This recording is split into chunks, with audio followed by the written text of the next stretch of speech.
Assalamualaikum warahmatullahi wabarakatuh. Perkenalkan, saya Anissa Safira dari Fakultas Psikologi UIN Maulana Malik Ibrahim Malang. Jadi dalam video kali ini saya akan mereview hasil resuman saya mengenai materi-materi PBAK U yang sudah dilaksanakan tanggal 31 Agustus sampai 1 September. Materi yang pertama dibawakan oleh Ibu Profesor Dr. Umi Sumbula MAG, selaku Wakil Rektor Bidang Akademik. Beliau telah menjelaskan mengenai wawasan bidang akademik UIN Maulana Malik Ibrahim Malang yang disampaikan pada PBAK Universitas hari pertama tanggal 31 Agustus 2021. Yang pertama, UIN Maulana Malik Ibrahim Malang memiliki 7 fakultas. Ada Fakultas Tarbiyah dan Ilmu Keguruan, Fakultas Syariah, Fakultas Humaniora, Fakultas Psikologi, Fakultas Ekonomi, Fakultas Sains dan Teknologi, dan yang terakhir ada Fakultas Kedokteran dan Ilmu Kesehatan. UIN Malang memiliki hampir 500 mahasiswa dari 34 negara, sehingga terus mendesain kurikulumnya untuk berwawasan internasional. UIN Malang sejak tahun 2008 sudah mendapatkan sertifikasi seperti SMM ISO 9001-2000, SMM ISO 9001-2008, dan SMM ISO 9001-2015. Adapun kelebihan UIN Malang dalam menyelenggarakan pendidikan yakni melakukan integrasi keilmuan. Integrasi keilmuan adalah memadukan sains dan Islam. Ada pula integrasi kelembagaan, yakni memadukan pendidikan tinggi dan pendidikan pesantren untuk membentuk karakter mahasiswa. Oleh karena itu, di kampus menyediakan berbagai sarana akademik. Antara lain, ada yang pertama, Ma'had Al-Jami'ah sebagai pusat pengembangan karakter ulul albab. Ulul albab adalah sosok manusia dalam menjalani kehidupannya dilandasi dengan adanya 4 pilar, yaitu kedalaman spiritual, ada keagungan akhlak, keluasan ilmu, serta kematangan profesional. Yang kedua, UIN Maulana Malik Ibrahim Malang mempunyai pusat pengembangan bahasa asing, ada bahasa Arab, bahasa Inggris, bahasa Mandarin, dan juga lain-lain. Yang ketiga, UIN Malang juga mempunyai HTQ atau Rumah Tahfidz yang mewadahi mahasiswa yang ingin melanjutkan hafalan Al-Qur'annya sehingga bisa menjadi salah satu lembaga yang bisa mengembangkan bakat dan minat mahasiswa khususnya pada tahfidzil Quran. Yang keempat, UIN Malang mempunyai rumah moderasi beragama yang memiliki tujuan untuk membentuk mahasiswa yang unggul, moderat, toleran, dan menjunjung prinsip serta nilai-nilai keragaman. Juga memiliki jati diri keislaman yang kuat, memiliki komitmen kebangsaan yang kokoh, cinta negara, cinta budaya, dan cinta keragaman yang menjadi aset dan kekayaan bangsa Indonesia, serta mampu menempatkan diri di tengah atau pada posisi di tengah-tengah. Yang kelima, ada perpustakaan. Perpustakaan di UIN Malang memiliki koleksi ribuan jurnal baik nasional maupun internasional yang bisa diakses oleh seluruh mahasiswa UIN Maulana Malik Ibrahim Malang. Submateri selanjutnya telah dibahas proses pembelajaran atau kegiatan akademik UIN Maulana Malik Ibrahim Malang. Jadi UIN Malang kurang lebih ada 150-160 SKS yang harus diselesaikan. Ada pula penelitian yang meliputi skripsi, tugas akhir, ataupun riset-riset yang lain. Ada juga pengabdian masyarakat seperti PKL dan KKN. Ada juga ujian komprehensif, skripsi, yudisium, wisuda, kemudian baru menyandang gelar sarjana UIN Maulana Malik Ibrahim Malang. Kemudian ada sistem akademik. Mahasiswa baru sudah diprogramkan secara otomatis oleh bagian akademik. Namun nanti untuk semester 2 dan seterusnya sampai lulus harus memprogramkan sendiri. Jadi nanti di pertengahan ada UTS, kemudian di akhir perkuliahan ada yang namanya UAS. Setelah UAS itu baru mahasiswa mendapatkan KHS atau kartu hasil studi, yang di sana tertera IPK, indeks prestasi kumulatif. IPK itu minimal 3. Perolehan IPK itu menentukan jumlah SKS yang bisa diprogramkan untuk semester berikutnya. Jadi IPK kecil, maka perolehan SKS untuk semester berikutnya juga kecil. Biasanya 11 atau 14. Yang full itu 24. Jadi kalau IPK-nya di atas 3, bisa mengambil SKS 24. Selanjutnya materi yang kedua di tanggal 31 Agustus dibawakan oleh Dr. Ahmad Fathah Yasin MAG selaku Wakil Rektor Bidang Kemahasiswaan. Jadi, Wakil Rektor Kemahasiswaan berperan untuk memfasilitasi kegiatan-kegiatan mahasiswa selama mahasiswa studi di UIN Maulana Malik Ibrahim Malang. Wakil Rektor Bidang Kemahasiswaan mengajak mahasiswa baru untuk mengupayakan diri secara mental spiritual. Mental spiritual itu indikatornya ada 3, yaitu berpikir ilmiah, berpikir positif, serta berperilaku positif. Yang pertama, berpikir ilmiah itu pada hakikatnya adalah berpikir yang selalu dilandasi dengan ilmu pengetahuan, baik ilmu pengetahuan umum maupun ilmu pengetahuan keagamaan. Yang kedua, berpikir positif, dan yang ketiga, berperilaku positif. Jadi bukan sekedar berpikir, tapi harus diwujudkan dalam bentuk perilaku yang positif. Perilaku positif sebagai mahasiswa itu indikatornya antara lain berbicara sopan, berpenampilan sopan, berpakaian sopan, dan lain-lain sebagainya. Kemudian beliau menjelaskan berbagai fasilitas yang ada di UIN Malang. Ada yang namanya kegiatan ekstrakurikuler atau unit-unit kegiatan mahasiswa atau UKM, ada 15 di UIN Malang. Kemudian ada kegiatan intrakampus seperti DEMA dan SEMA. Kegiatan-kegiatan kemahasiswaan itu harus diikuti oleh mahasiswa karena nanti kalau mau lulus S1 dituntut mengumpulkan SKKM atau Satuan Kredit Kegiatan Mahasiswa yang akan dituangkan dalam SKPI, yakni Surat Keterangan Pendamping Ijazah. Dan SKKM itu skornya minimal 250 poin.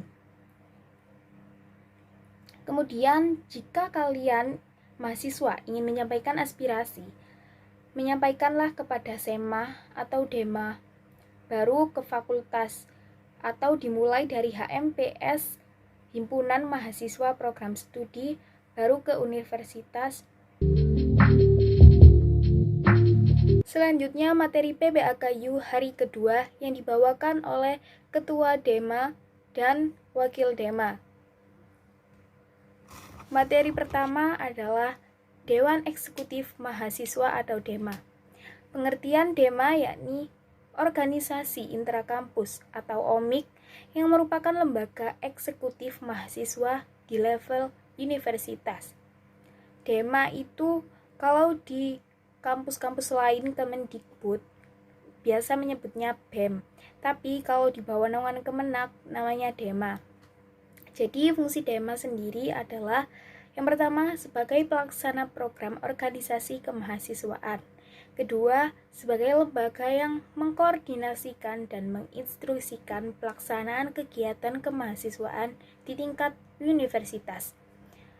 Tugas DEMA sendiri adalah yang pertama, melaksanakan program kerja organisasi yang sudah disepakati Senat Mahasiswa atau SEMA. Yang kedua, mengkomunikasikan dan menginformasikan kegiatan kemahasiswaan di tingkat universitas. Yang ketiga, melaksanakan koordinasi dan sinkronisasi kegiatan kemahasiswaan. Kementerian DEMA Universitas. Ada yang namanya Kementerian Dalam Negeri yang bertugas mengkoordinasikan di lingkungan internal universitas. Kemudian ada Kementerian Luar Negeri yang bertugas mengkoordinasikan di lingkungan UIN Malang dengan universitas lain. Kemudian ada Kementerian Sosial, Hukum, Politik. Ada Kementerian Agama, Kementerian Komunikasi dan Informasi. Dan yang terakhir ada Kementerian Pengembangan dan Kreativitas. Materi kedua di hari kedua PBAKU, yakni tentang Senat Mahasiswa atau SEMA, yang dibawakan oleh Muhammad Adib Fanani sebagai Ketua SEMA dan Manarul Ilmi sebagai Sekretaris Jenderal SEMA. SEMA sendiri mempunyai arti Organisasi Mahasiswa UIN Maulana Malik Ibrahim Malang yang berperan sebagai lembaga legislatif yang mengkoordinasi DEMA, UKM, dan HMJ. Jadi fungsi SEMA sendiri dibagi menjadi advokasi, yakni berperan menjembatani mahasiswa yang mempunyai kendala-kendala.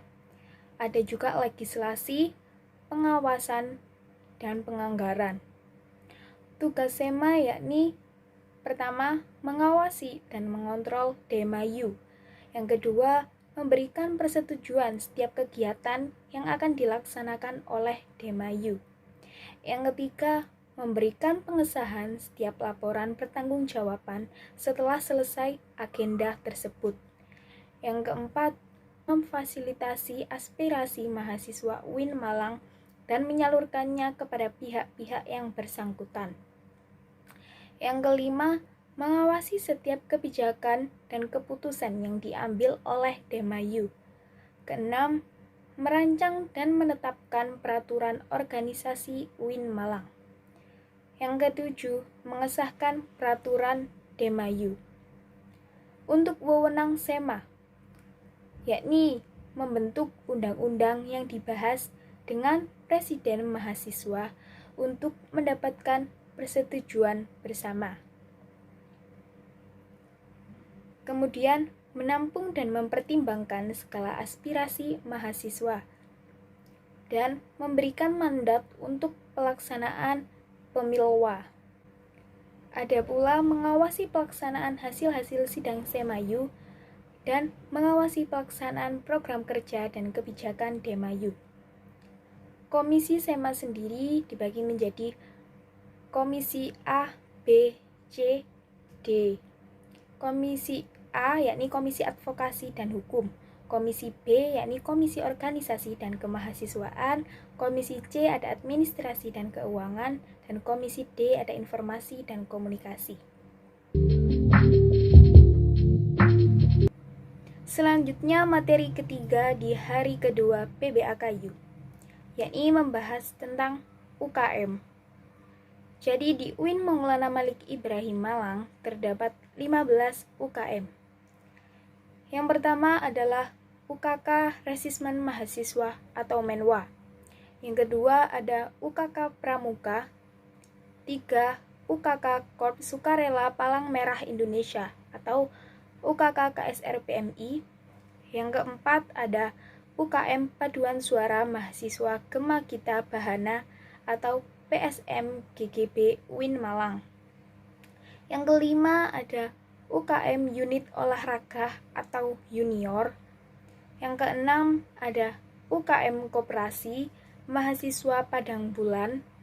Yang ketujuh ada UKM Seni Religius. 8 ada UKM Mapalatur Sina, yakni tentang organisasi pecinta alam.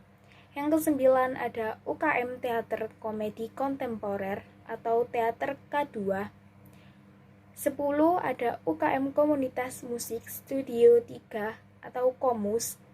11 ada UKM Taekwondo Indonesia. Yang ke-12 ada UKM Jepret Club Fotografi. 13 ada UKM Simfoni FM. 14 ada UKM LKP 2M atau Lembaga Kajian, Penelitian, dan Pengembangan. Dan yang terakhir adalah UKM Unit Aktivitas Pers Mahasiswa Inovasi atau UAPM Inovasi. Selanjutnya materi terakhir di hari kedua PBAKU yakni moderasi beragama dalam bingkai NKRI. Jadi definisi secara etimologi wasayita, moderasi yaitu jalan tengah. Secara terminologis, yakni pemahaman praktek keagamaan yang menjunjung tinggi kesetaraan, keberagaman, toleransi dengan berpijak pada prinsip tawazun antara resiko atau logika. Menurut dasar teologis, berada pada Al-Quran Surat Al-Baqarah ayat 143 dan beberapa hadis dalam Sahih Bukhari. Jadi kenapa moderasi penting di Indonesia? Yang pertama, karena karakter Islam sebagai agama rahmatan lil alamin yang menjunjung tinggi keadaban Islam dan harmoni antar pemeluk agama. Yang kedua, historitas Islam Indonesia. Ketiga, karakter masyarakat Indonesia yang lekat dengan kesantunan dan harmoni. Yang keempat, ideologi bangsa Pancasila dan moto Bhinneka Tunggal Ika. Lalu, apa sih peran mahasiswa dalam moderasi beragama? Yang pertama, mahasiswa harus memerankan diri sebagai agents of change dalam menguatkan dan mendominasikan agenda moderasi. Yang kedua, mahasiswa harus mengedepankan kepentingan kebangsaan dan keagamaan yang sesuai dengan prinsip moderasi. Dan yang terakhir, mahasiswa harus cerdas akademik, religius, dan berkebinekaan. Sekian review resumen dari PBAKU Universitas Negeri Maulana Malik Ibrahim Malang dari saya Anissa Safira. Wassalamualaikum warahmatullahi wabarakatuh.